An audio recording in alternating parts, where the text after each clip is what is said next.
While Philip Grandin was originally charged with the first-degree murder of his wife, a jury found him not guilty of first, but guilty of manslaughter. He appealed successfully. Another jury found him guilty of manslaughter. He was sentenced today. He's in jail tonight, but we also learned he's looking for a third trial. Most of us could only get there via water taxi, which effectively shut the park down. So you can imagine we encountered a lot of happy people today. Well, Nathan, as you know, amusement parks like Wonderland here have a fixed season, and that season is pretty much half over by this point. Today, amusement parks across the province found out they will not be allowed to reopen when the province moves into stage 3. The TTC says it doesn't want anyone trying to enforce the rules themselves, saying that the only person you need to police is yourself, and it reminds the public that there are people who legitimately cannot wear masks due to underlying medical conditions. Reporting live, I'm Janice Golding. Now back to Nathan. Well, Zoraida, this was a shocking incident in broad daylight for the many people staying in the nearby hotels, including military members who are here helping at a nearby nursing home. The military police ended up assisting Toronto police in securing the scene as the SIU has now begun their lengthy investigation. Medical equipment is left on the ground in the parking lot of a hotel where a 30-year-old man was shot dead over the noon hour. It's like gunshots. Never been to a gun range before. Like bang, bang, like quick, yeah. Gunshots fired by an officer after police responded to reports of a suspect in a car armed with a gun and a knife.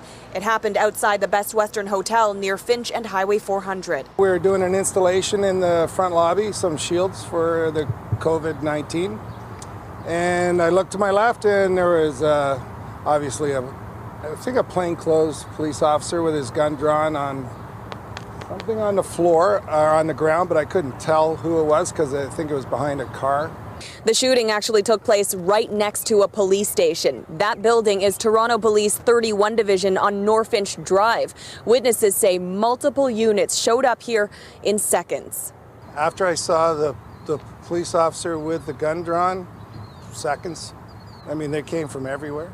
The police station's next door. Yellow tape blocked off a large area outside the hotel as forensic investigators processed the scene where police tracked down a vehicle of interest. The Special Investigations Unit, which has now taken over the case, says as an officer got out of his cruiser, the suspect got out of his car. There was an interaction before the officer fired his gun multiple times, killing the man. Section 25 of the Criminal Code authorizes police to use lethal force if they feel that their life or somebody else's life is in danger with regards to serious bodily harm or death.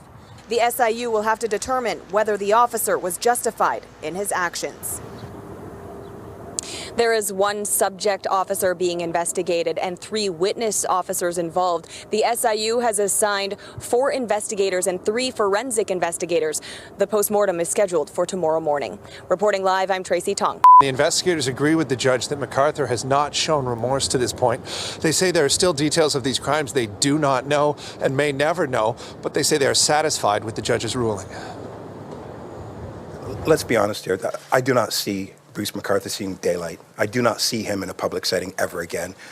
If he were to be paroled, then we'd have to start questioning our sentencing in the country. Toronto's top cop and the lead investigators in this case say they're satisfied with the fact Bruce MacArthur won't be eligible to apply for parole until he's 91. The odds of that ever happening are between slim and nil, I'd suggest. So I don't think any of the families are too concerned about facing a parole hearing in 25 years. Inspector Hank Kadzinga and Detective Dave Dickinson were singled out for their work by the judge, including that a potential 9th victim was rescued when police made their arrest. We made a decision based on the evidence we had at that time. Yes, it was the right decision, but I want you to understand that throughout the entire investigation, we had steps in place to mitigate any risk to the public, even when Bruce MacArthur was first on our radar. Police would not comment on their conversations with MacArthur, but said he received no special treatment for his guilty pleas, and they say there are still things about the murders they don't know. We don't have the evidence to say where he committed the dismemberments, whether the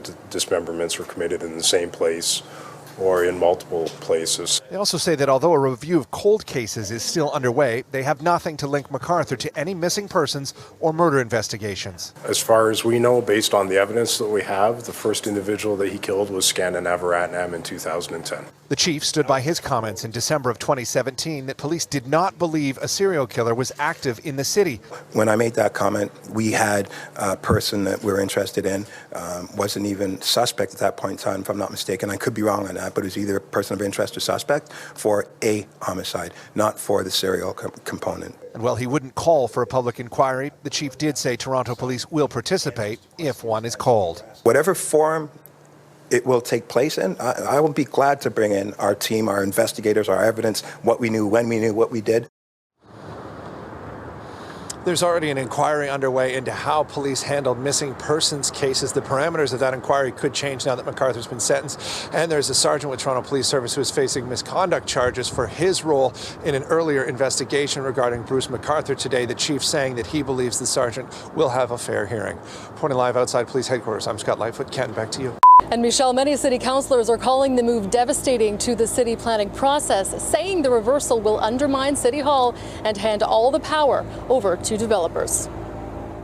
So here is our back patio and our laneway here, so they've come actually quite close. Towering above the Zongo's Midtown backyard, the sun used to come through, is an imposing 34-story condo tower under construction above their family home. I raise my kids here, my grandkids here, and you know, it's very important that I feel at home. I feel at home. And the family blames the former Ontario Municipal Board for allowing the developer to build the tower at arm's length from their home, even though City Council would not allow it. But they also approved a height here that was way out of range that our official plan permitted.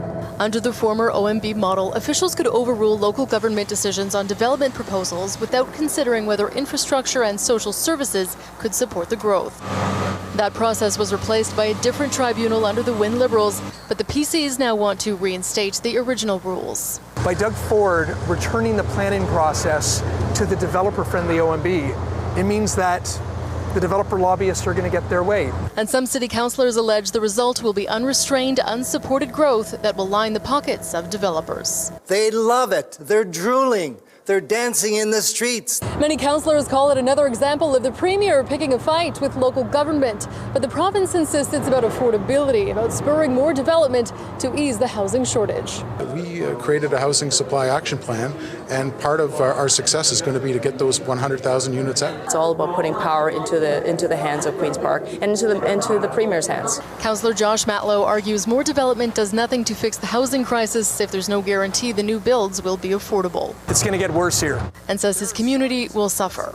The Zongos, meanwhile, still can't believe they are living in the shadow of this new tower. Chips, wood, there are nails that are falling down also. Baffled that the province wants to bring back the appeal body that approved their new neighbor. The councillors who were concerned about this bill were told they had 30 days to respond to the province. They say if they can't stop it, they will make it an election issue come 2022. Reporting live, I'm Natalie Johnson. Ken, over to you. Yes, Ken, it took an employee here at the Hudson's Bay nearly 5 months to figure out that someone was tampering with her water bottle, partially because she says she just couldn't believe anyone would do anything so malicious. So this is the bottle that I reported. So it still has this Lysol. Look at all the foam. You don't expect to find foam in your water bottle at work. This is what I was drinking probably since September. But for months, bubbles kept forming in Matza Beliashvili's drinking canteen. And for months, the 33-year-old kept getting sick. I had nausea, I had weakness, I was vomiting several times, I had this stomach irritation, and then problem with my digestion. Beliashvili threw out the bottle and bought a brand new one. When the same thing started to happen with the new bottle, that's when I understood that there was something really wrong. Beliashvili reported her concerns to management, and this past weekend, she says her colleague Kanika Kang, seen here in red, was caught on surveillance camera, allegedly putting household cleaner into her canteen. I cried. I cried because as a human being, I felt so heartbroken. Security camera images will be or have been seized, as well as the contents of the water will be sent for testing. Beliashvili says she's a business manager at the Estee Lauder here at the Bay, and the accused was a counter manager who worked alongside her for nearly a year. And she says she never believed there was any ill will or animosity between them. I'm terrified. Like I said, shocked. Something that's really difficult to digest. A spokesperson from the Hudson's Bay Company says the safety and well-being of associates and customers is of utmost importance. We take this matter very seriously and worked cooperatively with law enforcement in their arrest of the individual. Ms. Kang's employment has been terminated. OMG, just take care of yourself, Matza. Beliashvili says it's hard to stomach the messages of sympathy Kang sent her when she was off sick. And while she feels bad her colleague was charged and lost her job, at some point, she needs to be responsible for what she's done. In the meantime, Beliashvili is going through toxicology tests as police continue their investigation. 28-year-old Kanika Kang has been charged with 1 count of administering noxious substance with intent to cause bodily harm and 1 count of mischief to property. She appeared in a Toronto courtroom on Tuesday and will be back in court on February 27th. Reporting live, I'm Janice Golding. Now back to Michelle. Ken and Michelle, at last check, the OPP has since reopened the north and southbound lanes of Highway 400. The highway is moving smoothly now, but that wasn't the case earlier this morning. It was a chaotic scene, all caused by treacherous whiteout conditions that led to a massive pileup with more than 60 vehicles. My car is crushed on both sides, front and back. A close call for E.N.G, caught up in the sea of twisted metal along Highway 400. Well, my car slipped, so I went right inside the truck. The car over in my left tried to slow down, went into a spin into the guardrail and clipped the car to my left. And that's when the trunk was ripped off. When the chaos was done, including a minor oil spill, Highway 400 looked more like a junkyard as smashed vehicles sprawled across the roads and ditches. More than 65 vehicles were involved. Significant in terms of vehicles involved, but nothing serious in terms of injuries. So I think there was less than a dozen people that were taken to hospital with just minor injuries. What did you witness, sir? Just the cars hitting each other because they're driving too fast and not slowing down to the conditions. This has been the issue for drivers. Violent winds mixed with snow has caused whiteout conditions, which has ultimately led to the pileup. It was fine at first. It was pretty easy going, and then all of a sudden it just got like whiteout and people were slowing down. Visibility was next to zero, so we were trying, all the cars and ourselves were trying just to slow down enough that we'd be able to see in front of us. And then that's when we started to hear the bang. The highway was closed in both directions between Mapleview Drive and Highway 89. Going for a job interview in the city and I'm screwed up now. Dozens of tow trucks were on scene, each jockeying for position to clear up the smashed up vehicles off the road. Police are happy that major accident only resulted in minor injuries. Winter weather, blinding whiteout conditions, and if you're not driving to those conditions, you're going to get yourself into trouble. And that's exactly what we saw happen here today. Again, police have reopened the north and southbound lanes of Highway 400 near Mapleview Road, and OPP want to remind drivers to slow down and drive according to the conditions. Reporting live, I'm Brandon Rowe, sending it back to Michelle.